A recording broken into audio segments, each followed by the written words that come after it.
about sophisticated. I'm all about sophisticated. Hello everybody and welcome back to the universe. Today I have a very exciting review of Samantha Ravndahl's new brand, Auric. I heard a lot of people call it Auric, but then when I heard her say it, it's Auric. And it means golden together. She just launched it maybe 2 weeks ago and I bought it at 3 p.m. Eastern because that's when it went on sale, and it came in the mail maybe a week and a half ago, and I've been testing it since then and I've formed my opinion on it, and I'm here to inform you about my opinion on it. So let's go. I didn't want this to be a first impressions kind of thing. Sometimes first impressions is okay, like because I feel like I can formulate my opinion kind of quickly. But then for something like this, which is, it's not a foundation, it's a luminizer, I feel like I need to take a little bit more time to form my opinion. So she launched two products, the Glow Lust Radiant Luminizer and the Smoke Reflect, which is a cream powder eyeshadow duo. I tried it a few different ways just to see how I liked it and how it worked with everything, because she said you can apply it with just your skincare, you can apply it mixed with your foundation, you can apply it underneath your foundation, you can apply it just as highlight. So I did all of those things to see what I liked best, and I'll insert some clips. So the first day I actually put it on top of my M Cosmetics cushion because it was like later in the day and it just came in the mail, and it actually looked really, really good. I put it all over my face and I was really hesitant to do that because I also own the Charlotte Tilbury Hollywood Flawless filter, and I know people do a lot of comparisons with that, and I never put the Hollywood Flawless filter all over my face. I think I look way too Tin Man and it just puts way too much shine on my face where it's like unbearable, but I love the Hollywood Flawless filter on the high points of my face. So I put it on top of my M Cosmetics cushion and it looked pretty good. Like I was like really impressed, but I was like, no. And then I tried it just alone after my skincare. And it didn't look that bad. I was like, okay, I could actually do this. Would I do it? I don't know, because I don't know if I would, but it didn't look that bad. And then I put it underneath my foundation, whole face, and it looked not that bad. If anything, it looked quite good. And then I mixed it with my foundation, and it looked great. And today I'm gonna put it underneath my foundation and then as a highlight, because I think that's the way that I would wear it the most. I'd also actually mix it. Before I get into putting it on, I wanna comment on two things that really drew me to this brand, besides it being Samantha Ravndahl's. And I have been following her for a while, not super long. I think I followed her after I found out that her and Raw Beauty Kristi are really close, because I love Raw Beauty Kristi. Then I've been watching her and I like her candidness and her transparency, and she's very, very chill. So I just like watching her videos when I'm doing stuff. I didn't think I'd be like that excited for her brand launch, but then when I saw what she launched, I was like, I think it's the brand ethics and how inclusivity is not a brownie points thing, but it just is because that's what is. You know what I'm saying? So other brands these days are coming on to that train, which is great, but she just was, because that was not even something to hesitate about from the beginning. So even though she came out with a range of 7, she goes in depth about how it covers a multitude of skin shades, how many people can use it, and the advertising of it and like who was on her campaign. It's just like very obvious that she was committed to diversity and inclusivity, not as a marketing tactic, but as a basis of her brand. So that obviously is like number one. And then second of all, it was so important for her to ethically source a lot of the ingredients in these things. And I'm not very well read on that, but obviously I'm more inclined to support brands that have those things in mind, because that shows intentionality and thoughtfulness. Really trying to understand and harness a lot of power as consumers, and I want to be more mindful in how I spend my money. So why on earth would I not support this wonderful brand? I'll talk about the price point and like what I think about it. And then second or third is the packaging. I know Gucci stuff came out recently and I want to say it has similar vibes. This matte, okay, this is my sweat, but this matte box, first of all, and the design of their logo and this gold branding is so luxurious. When you get it, it's like you're getting a treat. You're getting a luxurious experience, a work of art. I won't even throw these away. But then the actual packaging of the products themselves, holy guacamole, this drip gold thingy, the frosted glass, the fact that it's actually glass and not plastic, and how much product you actually get. It's over a fluid ounce. And she talked about the cap being super tight, which is so true. The first time I could not freaking take it off. And same with the smoke reflect, the frosted glass, the Auric emblem. When I compare it to the Charlotte Tilbury, this just seems a little bit more luxe. And they have the frosted glass. And I actually think Eyes to Mesmerize has a little bit more product in it. Oh yeah, it has a lot more. This has a lot more of the cream. This is actually, it's very little product, to be honest. I was pretty surprised. But packaging wise, phenomenal, outside of this world. And then when I compare these, I don't even think there's a point. Like this looks nice, but it doesn't look as luxury as this. This is a luxury experience. This is not affordable. This is not an affordable day. I'm gonna go ahead and show you how I enjoy applying this. Also, I'm in the shade Selenite. It looks really warm, but it shears out. I was really worried. Like I was like, oh, should I get Pyrite? But then I decided to get Selenite because Pyrite was like medium with like olive undertones, which I was like, I don't think that's for me. But it's really sheer. It's very, not glossy, glassy. It's not shiny, but it's not even iridescent. It's reflective. I'll do a quick comparison to the Charlotte Tilbury Hollywood Flawless filter. Actually, the Charlotte Tilbury is a little bit darker and a little bit warmer, but when you shear it out, they have similar, obviously this one has a lot more, so it looks, they have similar finishes. The Charlotte Tilbury doesn't dry down the way that the Luminizer does. I actually like the way that the Luminizer dries down better, which I didn't think I would. Like you see, it's just reflectiveness. Same with the Charlotte Tilbury. I'm not saying the Charlotte Tilbury is bad. Actually, it's quite great. It's great. But I mean, they're both really similar. But it's like, it comes down to many, many other things when you're purchasing a product now, right? So I'm gonna go ahead now and apply this to my high points and a little generously. Because what I realized is you can apply this all over your face. I was so surprised because I would truly never apply it here, right? That's just not my jam. I'm not trying to look Tin Man. My face is already very round as it is, so to have it shiny everywhere is a mistake. But the thing is, this provides, I don't even know what it's called. Shine, luminosity, but it's not as burdensome as you'd think. And I think because we're seeing a lot of YouTubers in really posed lighting, it hits at certain points and it hits sometimes a little too much. Because some people, I was like, I know you love it, but that's really, really a lot. Like, it looks really, really luminous, but I think in person, it's such a doable, beautiful luminosity. And you know what? I would wear this on a very good skin day by itself. And the texture of it is not oily at all. It's just the product. I don't know how to explain it, but it doesn't feel oily. I don't feel like something's on there. It just kind of goes on there. And a little even on my forehead, on my nose. Okay, and I still have a good amount left, so the control that you have with this pump is so nice. How much they give you is very, very, very, very generous. And it's not a foundation, so you're not probably gonna use as much of it as you would a foundation. Here it is with nothing on my face. Granted, I don't have an extraordinary, also the sun is going in and out, so sorry that I keep on going from like cool tone to warm tone. It does not enhance any texture.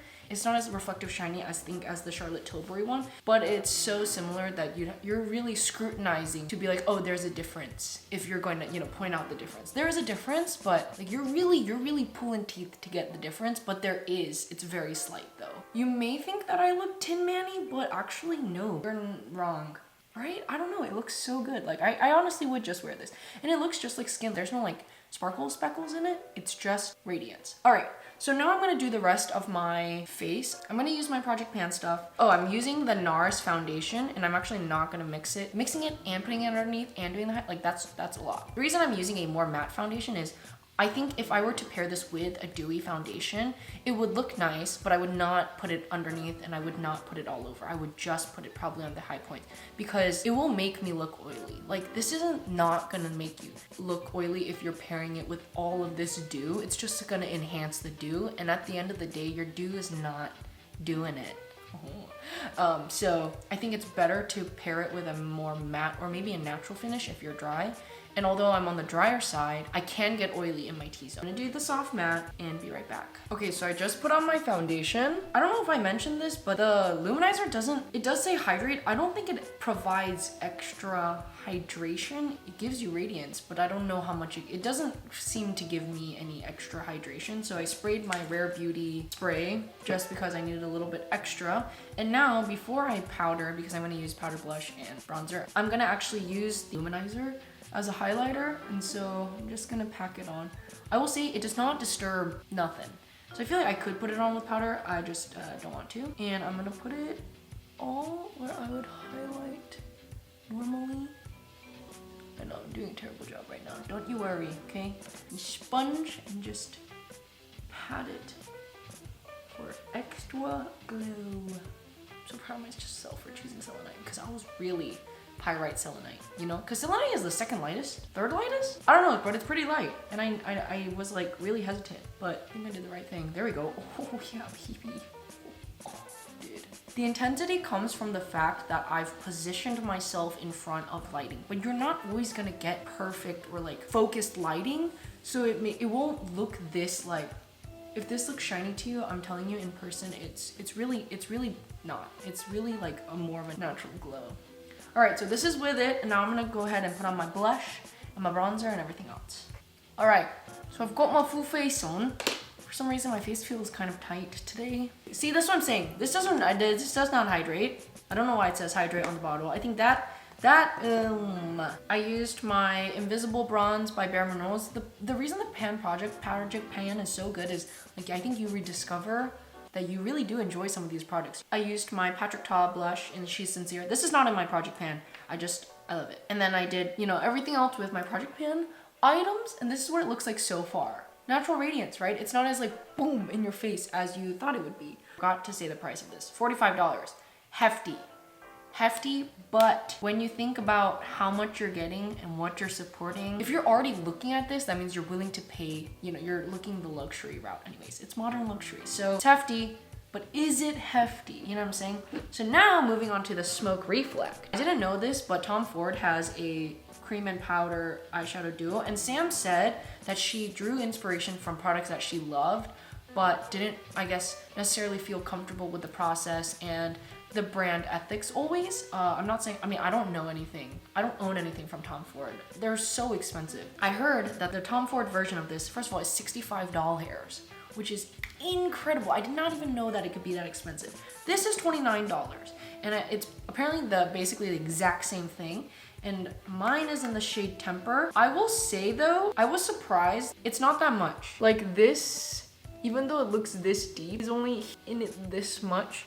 I feel like it can flop out. Well, it's not going to now, but because I pressed it in there. It's only 0.06 ounces of product. And I understand it's because also there is this beautiful topper that comes with it. So you're getting this for $29. This is the Charlotte Tilbury Eyes to Mesmerize, which comes in 0.23 fluid ounces. And this is $32, but granted, this is only the cream. You don't get a powder on top. So you can weigh that out. This is the shade Temper, which is supposed to be their more rose gold shade. I will tell you, it pulls a little bit more brown than I had anticipated. A little not as rose goldy as I wanted it to be, and it's more subtle. Like the base pigmentation is not as strong as I thought it would be. You're not gonna get the rose gold. You're gonna get more of a sophisticated, subtle bronze rose gold, almost taupey rose gold. And same with the topper. Like the topper, I think it's because I feel like Korean toppers are just as this good. I wasn't like, oh my gosh, this is the most beautiful topper I've ever seen, but I do think it's really pretty. And here is the topper. It has a slight rose gold sheen to it. This is with just the cream. This is with both, and this is the topper. These are terrible swatches. I hate swatching. I'm so bad at it. I think it's really pretty and really nice, but it wasn't what I was expecting. I think I was expecting a little bit more of the base pigment to be a little touch more rosier than it is. I still think it is, but the way that it translates on my eyelids and I guess my skin tone, it's not as rosy. I will say the it lasts throughout the day. It does not crease. And when I put it on the topper, it is really, really pretty. I'm gonna demonstrate that for you right now. So like, look at how it's kind of browny on here and then on rose goldy on here. But it looks more like this on my eyes. I don't know how to explain it. And it has a very moussey like texture. It's very, very comparable to the Charlotte Tilbury Eyes to Mesmerize. See? It's a little bit more almost brown, right? But actually I heard people say that. I wasn't surprised by it, but I guess I was surprised at how bronzy it was on my eyelid. Very sophisticated. And I'm now gonna dip into it with a brush. Okay, see, now it looks a little bit more rose goldy. I guess it just really depends. So that's what it is. But do you see how it's a little, like, the payoff is, the base pigment is kind of subtle? It's a very easy one and done. Like, I can just put on lashes and go. But I gotta show you the topper. The topper definitely has a rose gold base, but it's very, very subtle, and I kind of like that. What I realized about luxury products is that it's all in the subtleties. I will say there sometimes seems to be a little bit of like a film on top, so it's kind of hard to get. You kind of have to dig in there, but no. I'll show you. Oh yeah, but this definitely makes it more rose goldy, more shiny. The spackles, I don't know why I call them spackles. I don't know what they're called. They're like, you can see them. It is glistening like water, but you can still see the shimmer. It's not like a complete, it's not like a dust, you know what I'm saying? And it's obviously not a metallic, but it's so similar to the crystal reflector from Makeup by Mario. The only difference between the Makeup by Mario one is the base color for bronzite is obviously a little bit more bronzy, while this is more rose toned. Oh, there we go. Do you guys see that? I'm gonna take a brush and kind of stab it in there. You really gotta rub it around and put some on my bottom. I'm gonna add some eyeliner, and I think I'm gonna add some lashes and do my lips, and I'll be right back for the completed look. All I have is a line right now. This is just my lashes. I just wanted to show you guys because you don't have to put on falsies. I just want to because I want to ultimate my looks. I think we're very much into that effortless, flawless look these days. I mean, who is not? But let me tell you, Auric will help you achieve that greatly. Doesn't it look so... I love it. I freaking love it. Okay, now I'm gonna put on lashes. I just want to show you guys without lashes because you can. I don't know if I'm a lashes person. I think I'm a singles, but singles just take so long, so I never want to do them. But this is the final look. So let me just bring you in just to show you my skin.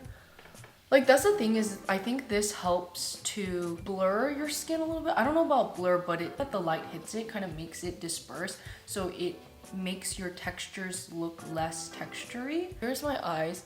I just, again, I wish there was a tiny bit more of the rose goldiness to it, but I think it looks still very sophisticated and it's so, so easy to use. Auric golden together. So in conclusion, I am in a line with my purchase. I'm so glad I purchased it. I think this is something that I'll use all the time. Well, I don't know because it's so luxurious. I don't want to be using it every day. For the most part, when you're paying as much as you are, they're all gonna be similar somewhat in quality. It's like, what are you paying for? What are you paying into? And I feel like Auric will now always be a good thing to pay into. It is expensive, but I think what you're getting, the quality, the packaging, everything with the brand is actually worth it. But I will say to order these two, it was $92. So I'm not saying it's something that you can just purchase lightly, but if you want to buy a luxurious luminizer, I would highly, highly recommend this. This is very versatile, multi-purposeful, and I think gives you that sophisticated radiance that you're looking for. This is something that I feel like I'd put on my vanity because it's so beautiful. With the Smoke Reflect, obviously they're two different products, but I would say if you're like, which one should I try first? I would definitely go with this first. I like this a lot and I think it's really pretty, but I think there are affordable options. I wouldn't run out to get this. I would run out to get this, but I wouldn't run out to get this. I still like it and I think it's so pretty, so easy to use and everything, but I wouldn't run. I'd walk. We'll see if I purchase more from this brand.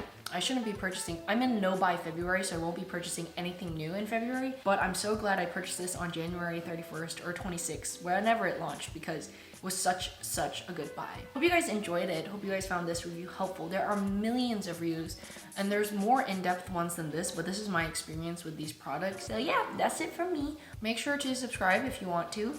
You can follow my Instagram if you want to. And as always, make sure to be nice to your parents, wear a mask, and tell me, what do you think about Glow by Auric? Okay, bye!